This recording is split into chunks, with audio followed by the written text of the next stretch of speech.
কিছু কিছু আত্মীয় স্বজন আছে স্বার্থের জন্য বেইমান কি করে। আপনি যে আগে পিছে কি করেছেন সেটা তাদের কখনো মনে থাকে না। তারা ভুলে যায় যে আমাদের পিছনে কি হয়েছে বা কিরকম করে তারা এই পর্যায়ে এই জায়গায় এসেছে। আপনার উপকারের কথা তারা কখনো মনে রাখবে না। তারা সব সময় নিজের স্বার্থের কথা চিন্তা করে, আর স্বার্থের জন্য আপনার যে কোনো ক্ষতি তারা করতে পারে। আপনার পিছনে অনেক চেষ্টা করে আপনার পিছন থেকে তারা ক্ষতি করার জন্য, আর করেও তারা সফল হয়। এরকম আত্মীয় স্বজনের সাথে সম্পর্ক থাকার চেয়ে না থাকা অনেক ভালো। কারণ যারা স্বার্থের জন্য সম্পর্ক রাখে সেই সব আত্মীয় স্বজনের আমি মনে করি জীবনে কোনো প্রয়োজনই নেই। তার থেকে একা থাকা ভালো। কারণ স্বার্থলোভী আত্মীয় স্বজন শুধু আপনাকে ব্যবহার করবে তার স্বার্থের জন্য। তাই স্বার্থ শেষ হয়ে গেলে আপনাকে যে কোনোভাবেই হেনস্থা করে তারপরে আপনার সাথে সম্পর্ক নষ্ট করবে। তাই এসব আত্মীয় স্বজনের থেকে সবসময় চেষ্টা করবেন সবাই দূরে থাকার জন্য। কখনো এসব আত্মীয় স্বজনের সাথে সম্পর্ক রাখার চেষ্টা করবেন না। সব থেকে যাকে বিশ্বাস করবেন, সব থেকে যাকে বেশি ভালোবাসবেন, দেখবেন সেই লোকটাই আপনাকে ধোঁকা দিবে এবং আপনার সাথে বেইমানকি করবে। তাই বুঝে শুনে এরকম মানুষের সাথে সম্পর্ক রাখবেন না। আর জীবনে কাউকে বিশ্বাস করবেন না। সে হোক মা, বাবা, ভাই কি বোন বা নিজের স্বামী, সবাই আপনাকে ব্যবহার করবে তার স্বার্থের জন্য। আর আগে জানতাম মা বাবা নিজ স্বার্থে ছেলে মেয়েদের ভালোবাসে, কিন্তু এটাও ভুল ধারণা। মা বাবাও ছেলে মেয়েদের তার স্বার্থের জন্য ব্যবহার করে। যখন তারা শিশুকাল থাকে তখন স্বার্থ ছাড়াই ভালোবাসে, কিন্তু বড় হয়ে গেলে মা বাবাও তার ছেলে মেয়েকে স্বার্থের জন্যই ভালোবাসে।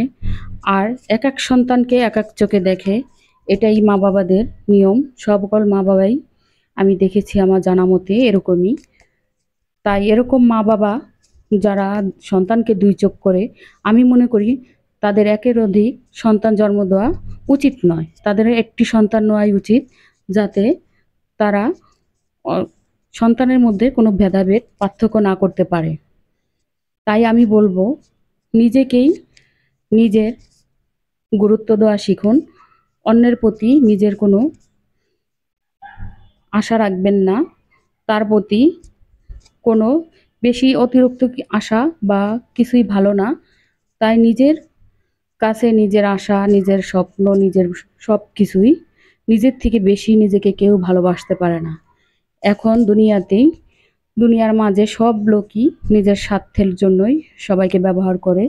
এটাই দুনিয়ার নিয়ম হয়ে গেছে। কারণ আগের যুগটা আর এখন নেই। এখন যুগটাই স্বার্থলোভী। মা ছেলেকে খুন করে, ছেলে মাকে খুন করে, ভাই ভাইকে খুন করে, বোন বোনকে খুন করে। এভাবেই স্বার্থের জন্যই সবাই সবার সাথে সম্পর্ক নষ্ট করে বা সম্পর্ক নষ্ট হয়ে যায়। তাই আমি বলবো অন্যের মাঝে কিছু আশা না করে নিজেকে নিয়ে ব্যস্ত থাকুন, ভালো থাকুন। সময় চিনিয়ে দেয় কে কার আপনজন। তাই একমাত্র আপনার আপনজন আল্লাহ ছাড়া আর কেউ নেই। আল্লাহর উপরে ভরসা করে এগিয়ে যান, দেখবেন জীবনে সফলতা এগিয়ে আসবে। আর যে সমস্ত লোকগুলো আপনাকে অবহেলিত করেছে তার কাছেও মাথা উঁচু করে ঘুরিয়ে দাঁড়াতে সাহস পাবেন। তাই আল্লাহর উপরে ভরসা করে সবাই এগিয়ে যান। তবে আল্লাহ একটা সময় দেয় এই বেঈমানগুলোকে চেনার জন্য। আল্লাহর কাছে শুকরিয়া আদায় করবেন সবাই যে আপনি বেঈমান চিনতে পেরেছেন।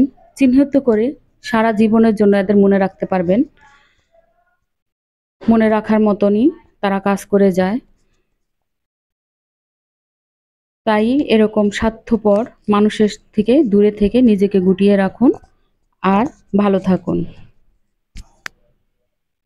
আর এই কথাটি মনে প্রাণে বিশ্বাস করে চলবেন যে আল্লাহ যা করে সব সময় তা বান্দার ভালোর জন্যই করে, মঙ্গলের জন্যই করে।